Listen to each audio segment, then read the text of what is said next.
وَمَن يُشْرِكْ بِاللَّهِ فَكَأَنَّمَا خَرَّ مِنَ السَّمَاءِ، یہ شرک اللہ کی غیرت کو للکارتا ہے۔ ادھر آئیں دیکھیں میرے محبوب پیغمبر علیہ السلام مکہ میں فاتحانہ حیثیت سے داخل ہوئے۔ آپ نے جاتے ہی سب سے پہلا کام کیا کیا؟ علی پاک کو ساتھ لیا، بیت اللہ کا دروازہ کھولا، اندر انہوں نے بت سجائے ہوئے تھے۔ جناب علی پاک اور میرے محبوب پیغمبر بت گرا رہے ہیں، کچھ بت اوپر انہوں نے نصب کیے ہوئے تھے۔ بخاری شریف میں نے خود ہی پڑھا ہے، انہوں نے ابراہیم اسماعیل علیہ السلام کی تصویریں سجا کے ان کی عبادت کرتے تھے۔ میرے محبوب پیغمبر نے وہ تصویریں اتار لی۔ آپ نے فرمایا میرے ابراہیم میرے اسماعیل وہ رب کی جنتوں میں ہیں، یہ لوگوں نے خیالی تصویریں بنائی ہیں۔ آپ نے توڑ کے باہر پھینک دی، سارے بت گرا دیے، اور آپ بت گرانے کے بعد بیت اللہ کے دروازے پہ کھڑے ہیں۔ آپ کا خطبہ شروع ہو رہا ہے۔ پہلے آپ کا خطبہ شروع ہوتا تھا ان الحمد للہ نحمدہ ونستعینہ، لیکن آج کوئی ان الحمد للہ نہیں، آج خطبے کا آغاز ہو رہا ہے۔ آپ نے شروع کیا لا الہ الا اللہ، بت گر گئے، تصویریں توڑ دی گئیں۔ مانا یہ فتح مکہ کا مطلب کیا؟ لا الہ الا اللہ، اب ادھر اللہ کے سوا کسی اور کی عبادت نہیں ہوگی۔ میرے محبوب پیغمبر علیہ السلام نے اپنی تلوار جناب علی پاک کو تھمائی۔ صحیح جگہ آپ آئے ہیں، ادھر آپ کو کھری چیز ملے گی، ملاوٹ والی چیز نہیں ملے گی۔ اب تو انٹرنیٹ پہ میرے محبوب پیغمبر کی ایک ایک حدیث کی کتاب اردو میں ترجمے کے ساتھ آ چکی ہے۔ حدیث کے حوالے نوٹ کرتا جا، لکھ کے جا کے تحقیق کر۔ میرے پیغمبر نے جناب علی پاک کو تلوار تھمائی اور آپ نے کیا فرمایا؟ اے علی جاؤ، لا رأیت قبرا مشرفا الا سویتہ ولا صورتا الا طمستہ۔ اے علی جاؤ، ساتھیوں کو ساتھ لے کے جاؤ، جو قبر تجھے ایک بلیس سے اونچی نظر آئے اس کو زمین کے برابر کر دینا، کسی بابے کی تصویر نظر آئے اس کو مٹا دینا۔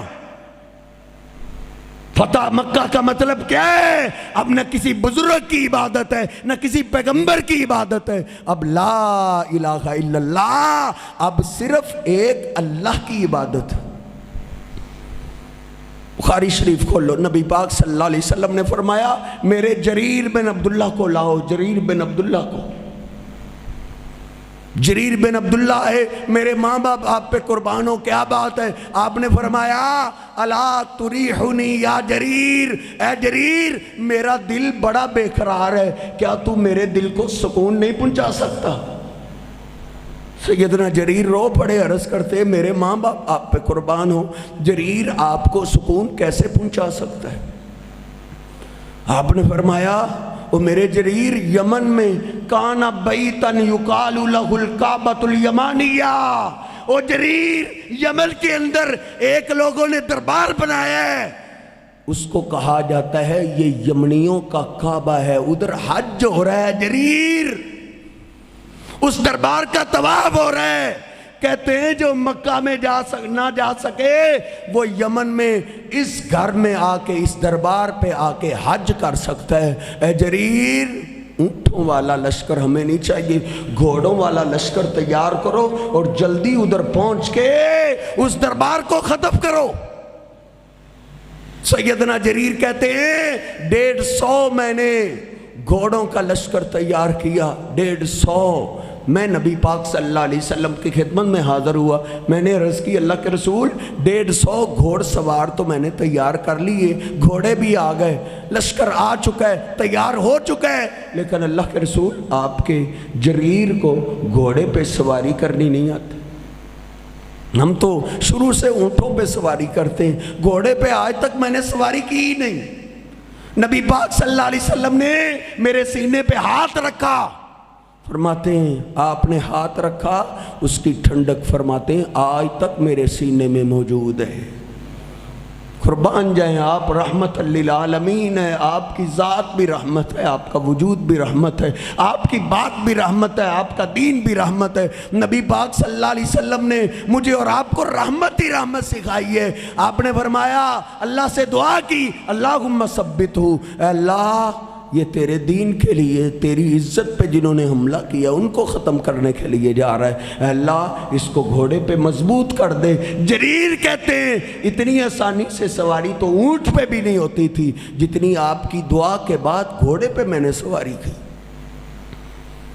فرماتے ہیں جلدی سے ہم ادھر جا کے پہنچے، عجب ادھر منظر ہے، طواف جاری ہے، کچھ طواف کر رہے ہیں، کچھ سجدے کر رہے ہیں، کوئی رکوع کر رہے ہیں، کیا عجب عجب ان کی کیفیات ہیں۔ فرماتے ہیں ہم نے ان مجاوروں کو قتل کر دیا اور دربار کو گرا دیا، فاحرقنا، اور ہم نے اس کو آگ لگا دی۔ جب ختم کر دیا میں نے ایک ساتھی کو بھیجا، جاؤ میرے محبوب پیغمبر کو جا کے خوشخبری دو کہ ہم نے آپ کے سینے کو ٹھنڈک پہنچا دی، ہم نے اس کو ختم کر دیا۔ وہ آیا نبی پاک صلی اللہ علیہ وسلم کے پاس، نبی صلی اللہ علیہ وسلم کھڑے ہو گئے، میرے جریر نے قاصد بھیجا ہے، کیا ہوا؟ کہا اللہ کے رسول ہم نے ادھر ختم کر دیا ہے، اب بیت اللہ کے مقابلے میں کسی درگاہ کی عبادت نہیں رہی۔ ہمارے ملک کے اندر کسی کی کرسی کے ایک پائے کو ہاتھ لگاتا، کسی کی ٹوپی کو ہاتھ لگاتا، اس نے پورے ملک کو ہلا دیا۔ اللہ کے مقابلے میں پورا کعبہ لوگوں نے بنا دیا اور کوئی حرکت تک نہیں آیا، کسی کو غیرت تک نہیں آئی کہ ان کو روک ہی دیا جائے۔ میرے محبوب پیغمبر خوش ہوئے، آپ نے ہاتھ اٹھائے، برکت کی دعا کی، اللہ جریر پہ رحمت فرما، جریر کے لشکر پہ برکت والی دعا کی، آپ نے رحمت والی دعا کی۔ صحابی کہتے ہیں آپ کے ہاتھ نیچے آ گئے، آپ نے پھر ہاتھ اٹھائے، دوسری دفعہ پھر دعا کی، آپ اتنے خوش ہوئے کہ آپ نے ہمارے لشکر کے لیے 5 مرات 5 دفعہ دعا کی تھی۔ میرے محبوب پیغمبر کا دل بھی ٹھرتا ہے شرک کے خاتمے سے کہ اللہ کے مقابلے میں کسی اور کی عبادت نہ ہو۔ تو آئیں ان شرک سے ہم نے بھی توبہ کرنی ہے، ہم نے اپنے دوست احباب اپنے رشتہ داروں کو معافی کی طرف لانا ہے، توبہ کی طرف لے کے آنا ہے کہ ہم نے شرک سے توبہ کرنی ہے، پھر یہ عذاب ٹلتے ہیں۔ اور یاد رکھو بات ختم کرتے ہیں، جو قوم رب سے معافی مانگنے والی ہو نا، یہ اللہ کا قانون ہے، معافی مانگنے والی قوم پہ اللہ کا عذاب نہیں آتا۔